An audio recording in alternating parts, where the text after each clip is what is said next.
will get the notification. Great.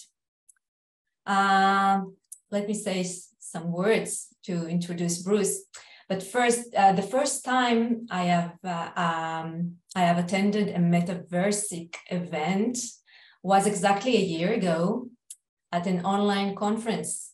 The experience was so different than what we are used to, like the Zoom talks. So I have decided that this year I will dedicate our lectures at OMILab to the field of virtual reality. I invited Dr. Watson, Bruce, already last June. I did not know then that Metaverse and VR would become a thing at the Open University. Therefore, I'm very glad that our seminar talk today is part of a larger plan at the Open University. Dr. Bruce Watson is the Chief Advisor of the National Security Center of Excellence in Canada, the NSCOE, and he is also a research professor in informatics at the University of Stellenbosch. He is an expert in many fields: algorithm innovation and policy for AI, knowledge dynamics and cybersecurity, warfare and intelligence analysis. I was lucky enough to know Bruce during the knowledge management conferences, and I can tell you that he is also the nicest person. Bruce, the floor is yours. Thanks very much, Farid, and thanks to everyone who's joined today and will maybe be viewing this afterwards as well. It's a real pleasure and an honor to have a nice audience like this, and especially a group that's working on related and similar things, and I think in many ways is very advanced in the field itself that's very advanced. So thanks for the introduction. I'm not going to bore you with too many things about myself. Let me move on immediately to giving you a short overview of what the contents are going to be that I'll talk about. It's pre-agreed that if there are technical questions, I'll be happy to answer them on the fly. If there are questions that are sort of more discussion oriented, we'll discuss them towards the end of this. So what I'll talk about today is, well, as the title says, a combination of things related to the metaverse. There are a couple of very specific things that I'd like to talk about, and because it's actually such a broad and exciting field with lots of potential for innovation, that I have to limit myself to things that are building upon foundations that we already have. And in particular, this would be things related to blockchain, but things that surround that. So I think there's generally an over focus of the role that cryptocurrencies play in the future for blockchain, but there's a lot more to the story than that, and that forms, let's say, the foundation of what it is that I'll be talking about today. So I'll give you a quick overview of the history of those things before giving you a short guided tour of blockchain in general.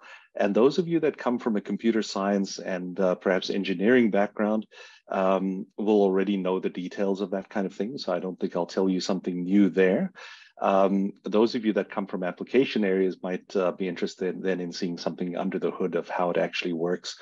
And then I'm going to move on to just a very brief mention of the application areas for blockchain and related technologies, and then get back to, I think, what we're probably all most interested in, and that is what the interaction is of this with metaverse or metaverses, depending on your viewpoint.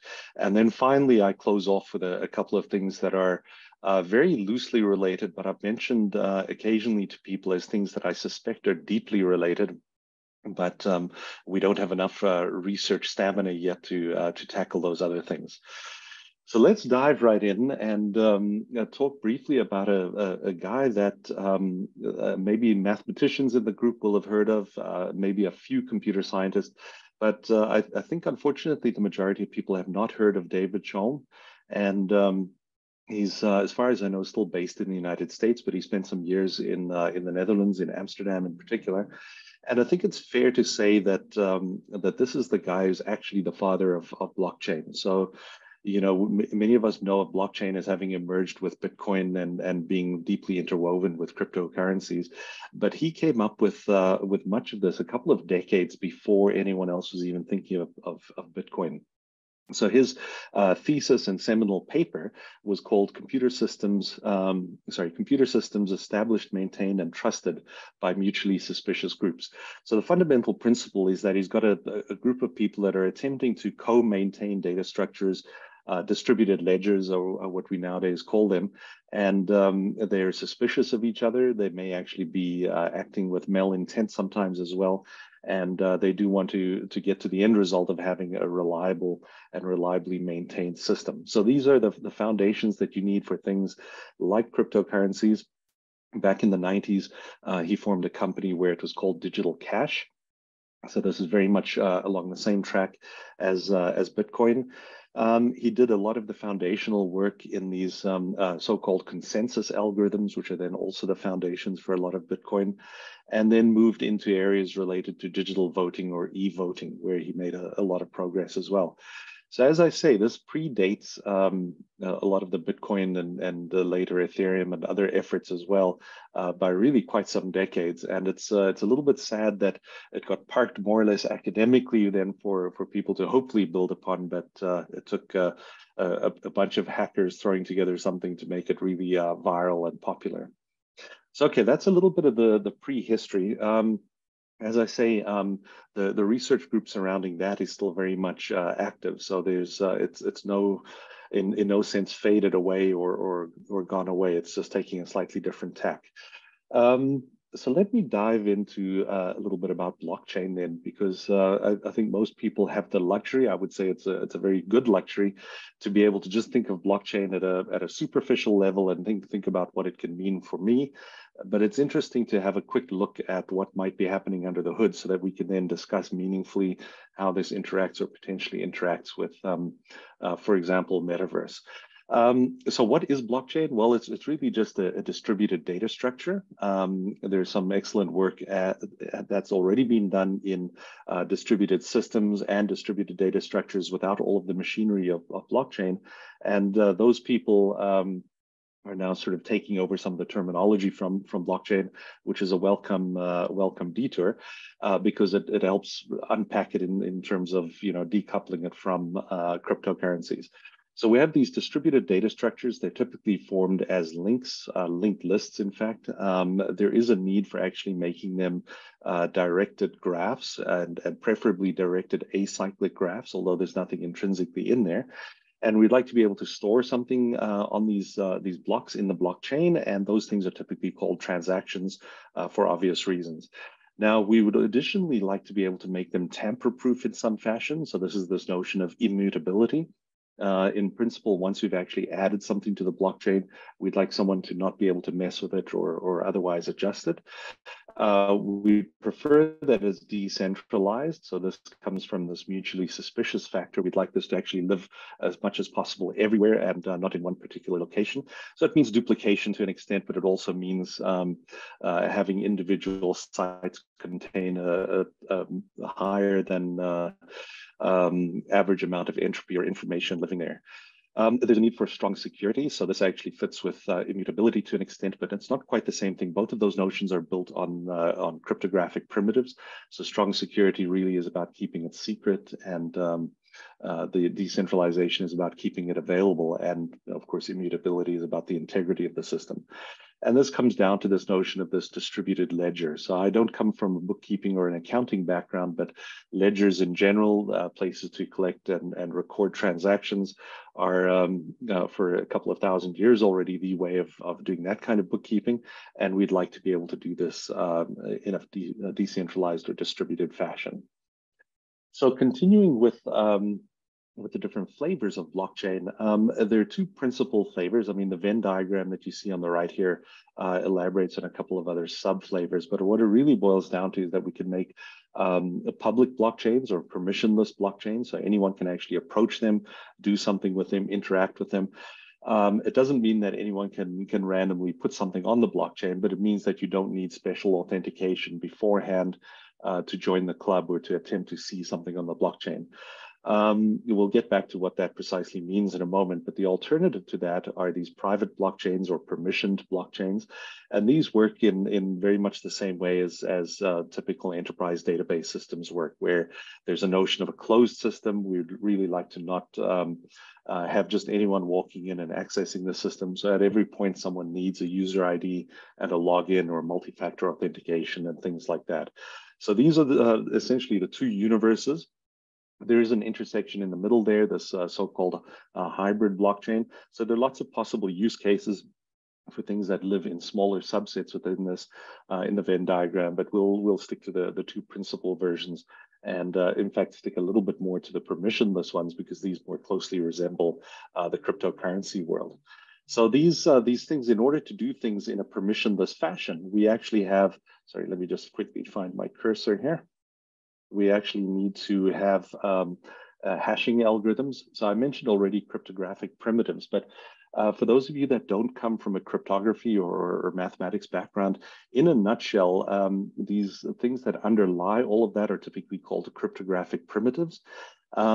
Cryptographic already implies it's all about secrecy, which is a little bit of an unfortunate term, because the primitives that are used for this, the building blocks, are not only used for secrecy, so in other words, protecting prying eyes from seeing what we're doing or recording, but they're also used for signatures. And these are then, of course, for verification of who actually placed it there, who generated the data, non-repudiation, and a number of other important business concepts. So all of these things are lumped together in so-called cryptographic primitives. Hashing algorithms are one of the possible cryptographic primitives, and certainly in the case of blockchain, they play a leading role. Cryptographic primitives supporting other things other than hashing are then, as I say, used purely for secrecy. Now back to hashing algorithm, I'm going to quickly show you a picture of one of these hashing algorithms that hopefully will shed a little bit of light on that. But the key properties, if you can just remember a couple of them from this slide, one of them is the so-called trapdoor function. So the notion that we would really only like to have a one-way function. So having fed something into the function, the thing that we get out the other end is not something that's easily reversible. This is mathematically relatively easily shown by the fact that the universe of things that can be put into the hashing function is much, much larger than the universe of things that can come out the other end of the hashing function. So we already have what's known as the pigeonhole principle, which allows us to prove that that will achieve that property. Furthermore, we'd like it to not be easily invertible. So there's a bit of trickery that's involved in that. And we'd also like something called the Avalanche function. And you can see the Avalanche function in this slide here, where the input, at least the first input, is then quite different from the subsequent 4 inputs, the ones in blue on the left side. But if you take a look at the 4 lower blue blocks, you can see that the edit distance between them is remarkably little. So the red fox jumps over the blue dog, or the red fox jumps over the blue dog, and so on, just one letter change. And you can see that with most hash functions, the output is extremely different. And that's what we mean by an avalanche function. A very, very minor change is something that should have a dramatic difference on the output. And this means that that it's very, very difficult to reverse engineer by looking at the output of the hash and be able to reverse engineer what the inputs might have been, even if you actually know what one of the possible inputs were. So that brings me to one of the other important things with all of these building blocks, and that is typically you would like the algorithm that underlies this, so the hashing algorithm or a hashing function, but also the cryptography function. You'd like all of those things to be publicly known. So there's very little value in attempting to keep that part of it secret. What is secret is maybe any potential, let's say design ideas that went into it, but more importantly is the key that's used for encrypting something. We'd certainly like that to be kept secret. So I think there's a tendency, unfortunately, in the community for towards thinking that it's useful to keep the code secret, or to keep the function or the definition of the algorithm secret. So I don't want to bore you too much more about hash functions. I'll mention them a couple more times in the next few slides, because I want to connect back to the more important thing, and that is to think about architectures involving the metaverse and how this actually connects into that, and how we can make meaningful progress on what to implement, what not to implement, and so on. So to round this off and to move on to talking about these consensus functions, you may have heard some of these typical hash functions like SHA, the SHA hash function. They're actually a family of algorithms that go under that name. They each have a different number, typically related to either the internals or the number of bits that they take in as well. And we also, one very important thing that I should note is that we also like hash functions that are extremely fast to implement. So as we're going to be using hash functions a lot, and this actually occurs in daily life anyway, all of our network traffic typically is either protected via cryptographic functions that are very similar, or by hash functions that are used for signatures. And we'd like these things to be extremely fast to implement, that they can either be done in hardware or with very little computational power and without slowing things down. So now back to something that that Chome had discussed initially, and is the crux of this, is this notion of consensus algorithms. So in the event that we have a blockchain or a block graph or what have you, and we've decided that we're going to go with permissionless, so in other words, this is publicly available and people can see and interact with it, it means that, of course, you're always going to have some number of people who are making attempts to then go and add something to it or maliciously damage something in the blockchain. And in order to prevent that, we'd actually like to have a kind of club where we can collectively, let's say amongst myself and however many people we have in the audience today, we'd like to be able to commonly agree that we are now going to be adding this to the blockchain.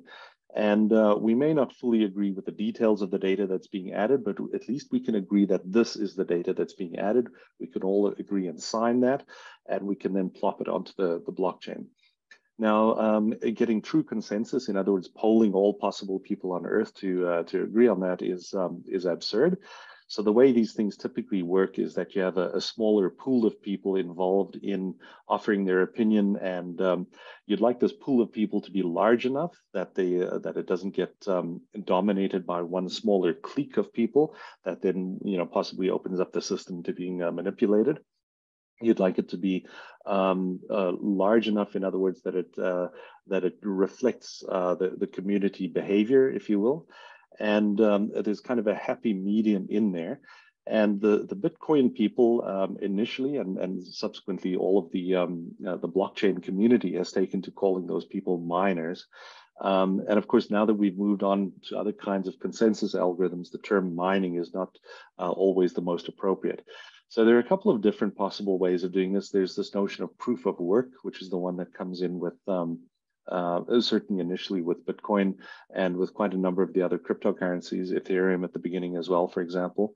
And the proof of work is all about doing a whole bunch of work that involves mining, so this so-called Bitcoin mining. And if you're the lucky one who actually strikes gold during this this mining process, you get rewarded with some number of Bitcoins or whatever else is of value in the system. The other notions of proceeding are, for example, proof of stake. And this I won't talk about in detail, but proof of stake is all about saying that I actually have a significant stake in the system. I've actually either made a real monetary investment, or have made some other kind of investment that enables me to have a larger say than most other people. And I'd like to then exercise that. There's proof of history, and there are a couple of others. There are probably another 6 or 7 radically different ones as well. So, okay, let's very briefly, again, not to belabor this point too much, but briefly talk about the use of hash functions and hashing in the case of the proof of work notion within blockchains. And it's important for me to just mention this because it'll give you a feel for where these miners sit and how they reach agreement and why there's a certain amount of computing power that's needed to come up with this. So you don't need to, as I say, necessarily know the deep details, but what it boils down to is that each chunk of data that's going into the blockchain has a so-called header chunk of data, which is various metadata, if you will. Then it's got the actual stuff that you'd like to store within the blockchain. And these things need to be protected. Of course, we said that this needs to be immutable. So there needs to be a signature on the data that's going to be put in the blockchain. That signature needs to be stored in the header. And then we typically need to sign the header, and we need to link it to the other blocks in the blockchain. And we need to do it in such a way that not only is this one almost indestructible, or it takes a lot of effort to actually destroy and change something, but anything previous to that in the blockchain is also very difficult to manipulate and destroy. So all of that is best done using hash functions, and using that one property of hash functions, where, as I said, it's remarkably difficult to reverse the hash function. So if I told you a long string of binary digits and asked you what the corresponding English text is for that, It turns out, of course, because typically hash values are much, much smaller than the input text, there will, of course, be infinitely many possible English texts that correspond to that. So there's no real way of knowing what the actual input was, but even the plausible inputs, there will be many, many plausible inputs as well. And reverse engineering that would be very difficult. So that's exactly the property that we make use of on blockchains. So here we, in fact, on the next slide, you'll see the actual diagram that corresponds to this. But there is a guessing game involved in running a mining community and in supporting these hash functions. And the guessing games involves eyeballing basically how many possible miners there are, and then setting some criteria about what the hash function should look like. And there's one secret ingredient that each of the individual miners can actually control as they actually then produce the hash function. The other ingredients are things that they're unable to control. And you can best see it in this diagram here, where it may be readable if you zoom in. But basically, each of these blocks in the blockchain moving from left to right is a new block that's been added. So we would typically be adding the one on the right. There's the payload, the actual block of data that we'd like to store. That's that sort of mustard colored orangey one at the bottom. And then the header at the top is the more important part. And in order to generate the hash function from that header, we have allowed each of the miners to be able to choose something called a nonce, or a number used once. And this nonce is just a little bit of extra secret sauce, a little bit of Tabasco sauce, if you will, that goes in along with the rest of the header into the hash function. And of course, the miners must come out with an output from that satisfies these criteria that we've set beforehand. Now you could say, okay, that's reasonably trivial. They just go ahead and find a nonce that satisfies that. But don't forget, in order to have the output of the hash function satisfying this, we have no real way of generating all of the possible input functions. And so we have no real way of fine-tuning that secret sauce in order to be able to achieve that. And so it becomes a guessing game, and really just depends on who has the most computing power to actually carry out that guessing game and come up with something. Now, you can see the steps there. I'm not going to talk you through them because they're more or less boring, but also the steps that I've just talked you through right now. The crux of it, however, is because of the fact that you've got to iteratively go through these and make educated guesses to the extent that there's such an educated guess, the person with the most computing power probabilistically will arrive at the answer first and be the winner. They will then be the one who is then permitted to actually reap the rewards, either all of the rewards or most of the rewards, or if there are a couple that find it simultaneously, they'll share the reward in terms of Bitcoin or Ethereum or something else. So that's all fine and good. Now you could say, well, how does the rest of the community agree with this? Well, it turns out that everyone can actually verify a valid nonce once someone has actually thrown one out there. So finding it is very difficult, but verifying that is the easy part. So as soon as I've found it using my mining machine, I throw it out there, I claim the reward, everyone else verifies it, and away we go. Now we've added something to the blockchain. So this is why we have this tremendous need for computing power in updating blockchains.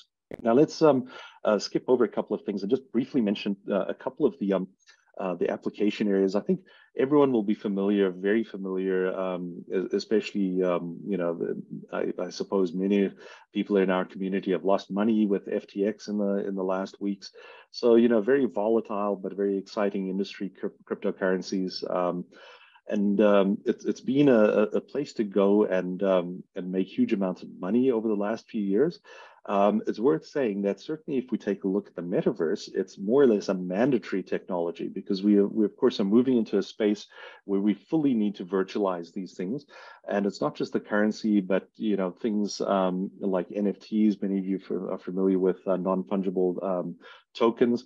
So proofs of ownership, in other words, and proofs of unique ownership.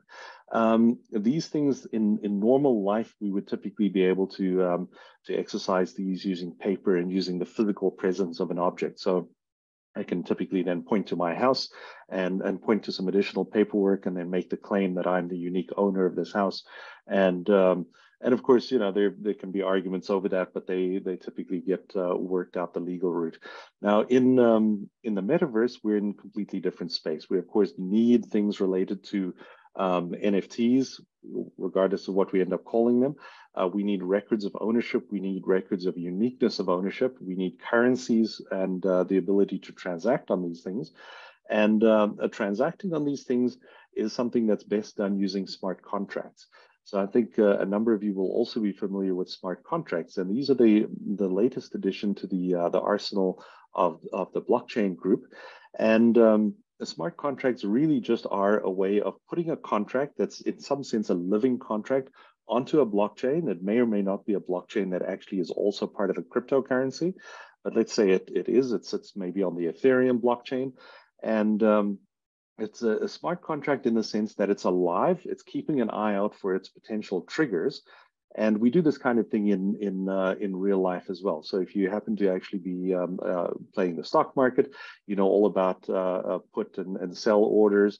If you're playing in real estate, you'll also know about putting offers out there, a certain timeline on the offer.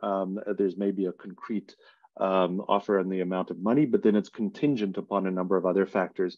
For example, an environmental exploration of the piece of land because you want to build a hotel there or something like that.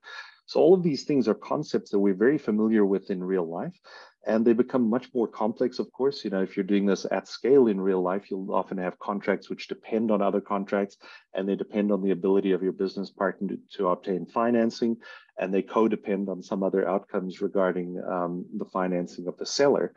So all of these interlocking components in real life are directly movable in a rather nice and elegant way into our digital world, and this is what's known as smart contracts.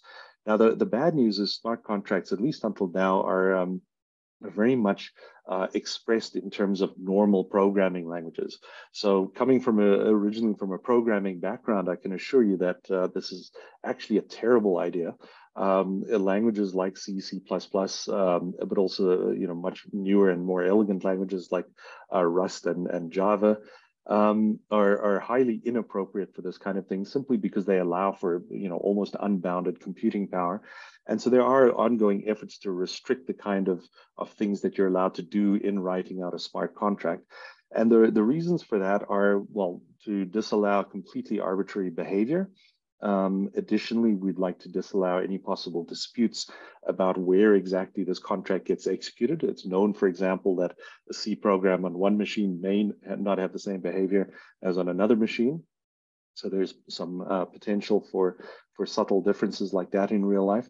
So we'd like to then restrict the language in order to get a better grip on the behavior of the whole system, and also the interlock of many of these different contracts, potential for deadlocks, cycles, and so on. So we'd like the overall contractual behavior to be something that we can at least make some reasonable predictions on.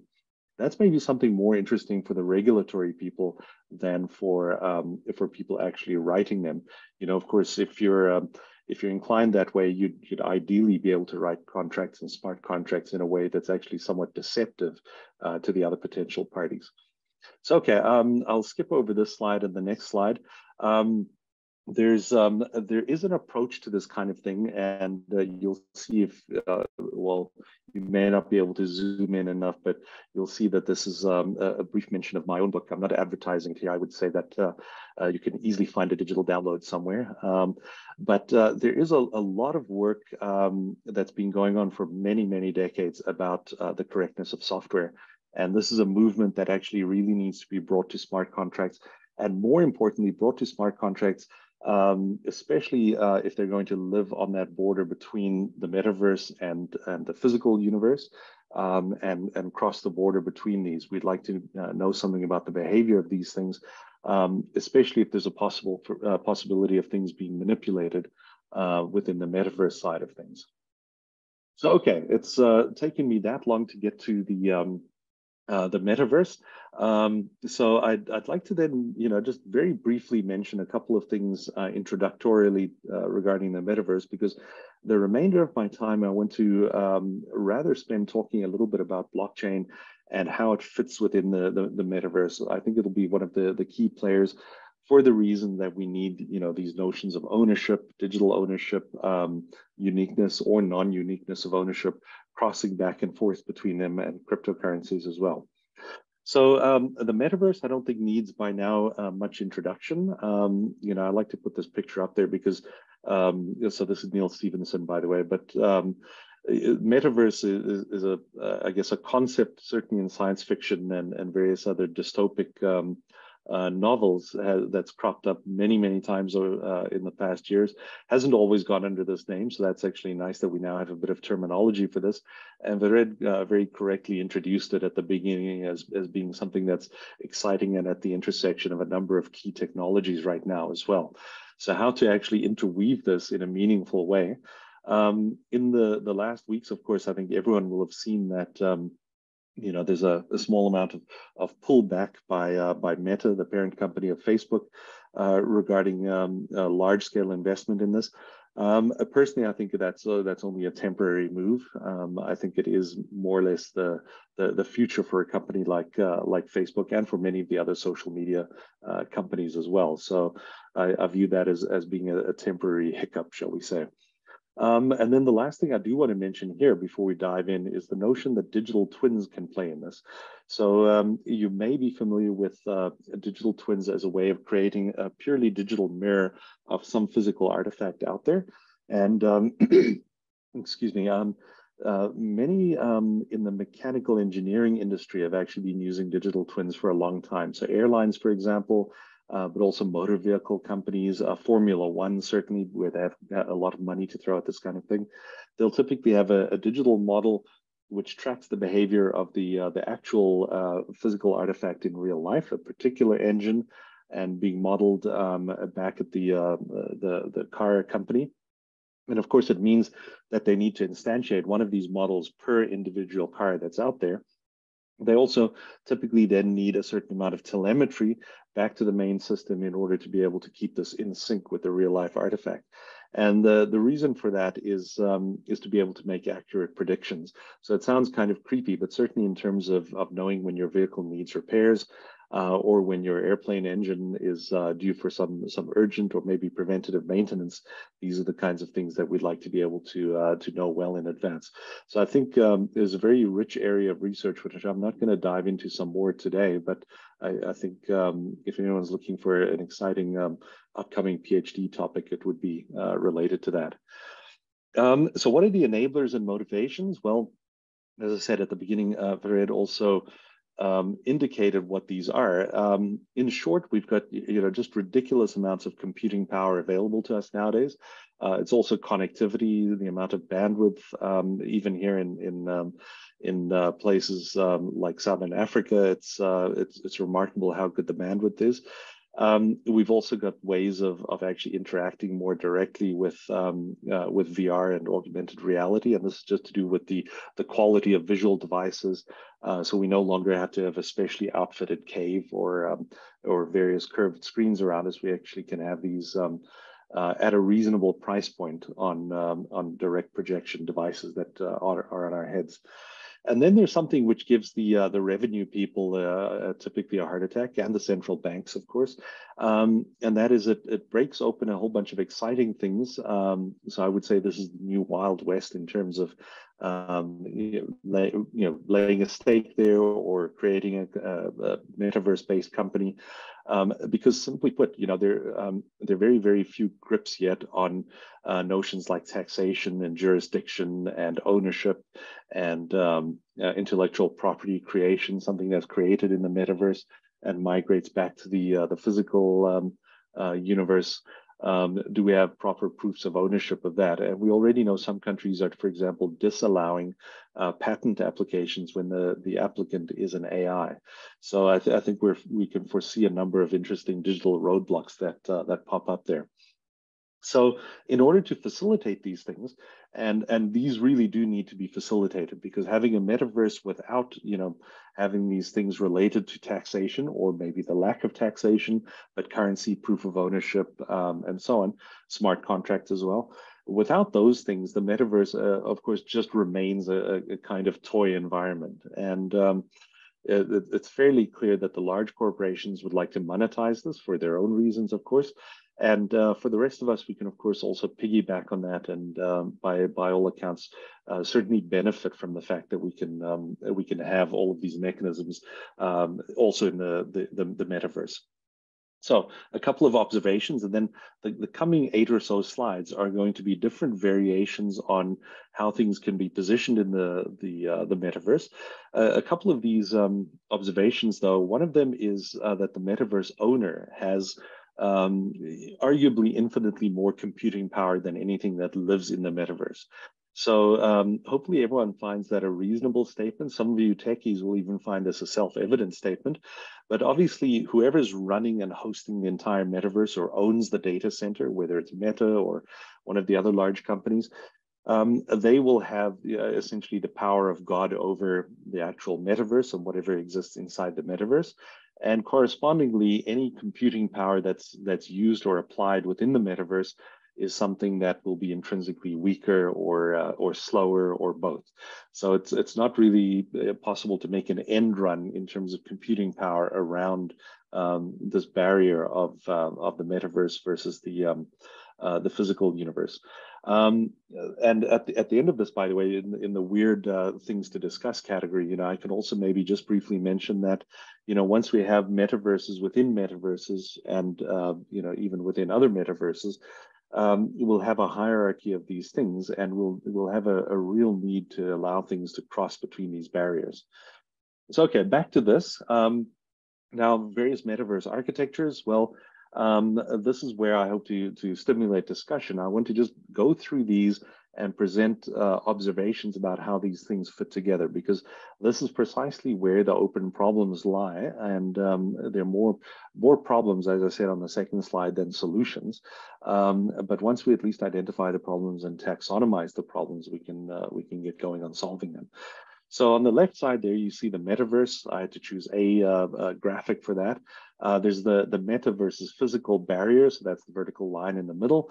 And then on the right side would be everything that lives in our physical universe. And if we do something like place the miners and the blockchain in the physical universe, that's of course our current situation. So if in this case we'd have ownership issues within the metaverse would be tracked, and everything would be solved purely in the physical universe. There'd always have to be links back to the physical universe, all transacting, all adding and removing of things on the blockchain and so on would be entirely on the physical universe side of things. And there are no real issues with this. It would work just as well as it works nowadays. Of course, this is a dream scenario for revenue services and taxation people, because it brings full visibility into the real universe to the extent that there's full visibility in blockchain related things. But it means that escaping or covering things up is not really possible. We could take the opposite approach. We could actually drop everything down into the metaverse. In other words, we make provision within the metaverse for the building or provisioning of computing power. And you would need to pay for that somehow. You'd either need to pipe some money from the physical universe down into the metaverse to provision and create your virtual machine. And you'd then be able to use your virtual machine in the metaverse as a miner. And you'd be in a cluster of other miners in the metaverse as well. And you'd be building upon a blockchain that lives in the metaverse. So in this one, there also would be no actual issues. There's no way to cheat in the system that's any different from the ways that you could cheat in the previous one that we saw a moment ago. The one thing is that this completely moves everything off the visibility from normal governments and from other corporations, and it of course puts everything down firmly in the control of the owner of that particular metaverse. So you could argue about whether that's a healthy thing or not. There you would be counting entirely upon the fairness of the owner of the metaverse, and whether they're going to allocate computing resources to each of them, each of the miners in an equal fashion so that they don't favor one over the other. And it's fair to say that this would be a waste of computing power, because there's intrinsically the wastage that goes into simulating a system versus having the real system. So nonetheless, this puts everything under control of the metaverse universe of laws and jurisdiction and taxation and so on, and completely off the radar. If we move on a step further and we put the miners back in the physical universe and we keep the blockchain down in our metaverse, this actually could be a very nice solution. It means that the miners are able to make optimal use of their computing power. There's no distinct wastage that goes on there. It's fair to the miners. They can proceed with as much computing power as they can afford in real life. And there isn't really another virtualized structure that can control or throttle any one of the miners as well. It is still a fact that the metaverse is now, the container of the entire blockchain. So the owner of that metaverse has intrinsically some control of the over the blockchain, but not enough control to mean that they can arbitrarily add and remove things in any way. So this is a safe solution. It means that things, in terms of the life of what's on the blockchain, is now fully under control by the metaverse owner. But it also means that the miners need to be rewarded somehow. And if they're being rewarded by cryptocurrency, they're doing the work in real life, burning money in real life, spending the money, earning the money down in the metaverse. And so there's a need at some point for their rewards to cross the barrier. And that's an open challenge as well. We could come up with a solution like this, which is the reverse, where the blockchain lives outside and the metaverse is the container of the miners. Personally, I think this is a terrible idea. So this idea then means that you restrict yourself to only miners that are down in the metaverse. It's not a bad idea in terms of the reward structures, but it's a bad idea in terms of efficient use of computing power, but also the potential for the owner of the metaverse to then throttle individual miners and favor other miners over some of them. So there's a very quick imbalance that can creep up there. Then we get to the last couple of slides, which involve hybridization of these things. We could have the blockchain, for example, live partly in real life and partly in, in other words, partly in the physical universe and partly in the metaverse. And we can allow blocks to cross back and forth. And we could say, well, let's only allow miners to live inside the metaverse. This, again, I'd say is a potentially bad solution. It means that rewarding the miners is something that's somewhat solved, which is what was a bit more difficult on the previous slide. But it means we have the same inefficiencies and the same potential for manipulation by the metaverse owner. And now we've got a lot of muddled jurisdiction. So whether it's taxation or under whose laws, either in real life or metaverse laws, apply in terms of intellectual property or execution of a smart contract and so on. So there's a lot of potential for problems that arise there. This solution, where we still have the hybridized blockchain, suffers from the same set of issues. However, we've at least made things reasonably good by having the miners operate in real life. And they're therefore subject to real life rules, including taxation and so on, but they're outside of the control of the metaverse owner. We have a solution like this, where the miners are allowed to live on both sides of the fence, but the mining happens only down in the blockchain. This one, I would say, it could be made into a decent one. However, it's generally the case that the miners that are mining purely out in the physical world are always going to have an advantage over the ones that are actually completely in the metaverse. So the ability to run on pure metal without this added layer of virtualization will always be a little bit of a disincentive or a handicap, if you will. Another solution where we have the miners sitting on the border, so some miners in the physical world, some miners in the metaverse, again suffering from this disparity in computing power that can be thrown at it, and now only updating the blockchain in the physical universe. So there's the issue, for example, of the metaverse miners then being taxed in real life for whatever updates and currencies they gain in the real life world, and of course the issue then of how does this taxation cross the barrier. So there's a potential issue there for ownership. And then finally, we have the possibility of having both of them sit on the border. And of course, if we come up with solutions for how we actually cross the border with jurisdictions and currencies, or agreements between what will effectively become new countries, in other words, the owners of the metaverse, they will need agreements with each of our other physical real-life countries in terms of double taxation and the free flow of currencies and so on. So I suspect I'm bumping into the clock in just a couple of minutes here. I see Vered politely nodding. So let me zip through the last few slides just to give you a flavor for what's going on in them. And I don't want to then belabor it too much, but rather see if I can stimulate some of the discussion that may become interesting as well. So smart contracts, as I said, are really the key for actually making this work. The blockchain is a very important ingredient, but blockchain is merely the the static. Well, it's not quite static, but certainly the underpinning for these things. And things only get a lot more exciting when we allow for smart contracts. So we can do a couple of variants there as well. We could, for example, have the blockchain and the smart contracts sit co-located, of course, on this meta to physical barrier, and then put our miners down in the metaverse. So this actually is a rather nice solution. I mean, all of the miners are suffering from the same set of issues. There's a possibility for subversion, and that is manipulation by the metaverse owner. In the event that that there's a significant amount of smart contract material, so in other words, the executable code that lives in the real life side, in the physical side, then it needs to be executed at some point. And if it gets executed on the physical side of that metaphysical barrier, of course, that's where the subversion could come in.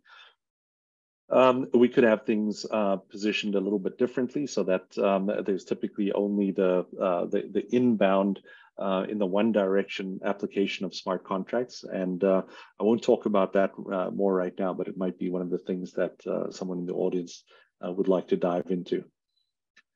And then the last one is the possibility to entertain multiple metaverses, and this is absolutely inevitable. I don't think anyone for a moment should think that only Meta Corporation will come up with this. So we can face the fact that there will be multiple metaverses, whether or not they're in parallel, in other words, all at the same level, or nested in a hierarchy is a different question, and both of them are obviously viable structures. We would then need the ability to use blockchains across all of these and to tie things together. So, for example, if we have this Metaverse A and Metaverse B as two non-hierarchical metaverses, we could then use a blockchain out in the physical universe, along with smart contracts to then manage the contacts between the two metaverses. And this is exactly what would be needed when we have competing companies that are monetizing things within their metaverses, and we'd like to be able to trade directly across them. We'd like smart contracts that can cross these barriers adequately. So that's the last actual slide. I'll just flash the other slides just so you know what the topics are, and then we'll invite discussions. There's quantum computing, very strong interaction with this. There's Shannon Weaver entropy, Solomonov complexity. So some of you may know this as Kolmogorov or Chaitin complexity, also very important as well. And there is something related to black holes, believe it or not. So we can come back to that in discussion if there's interest. And there's something called Landauer's principle, which I think many of you will also know, but relates to reversibility of computing and the ability to actually create reversible computing circuits, which is very important. And at that, I'll leave it and see what questions we have. Thank you, Vered.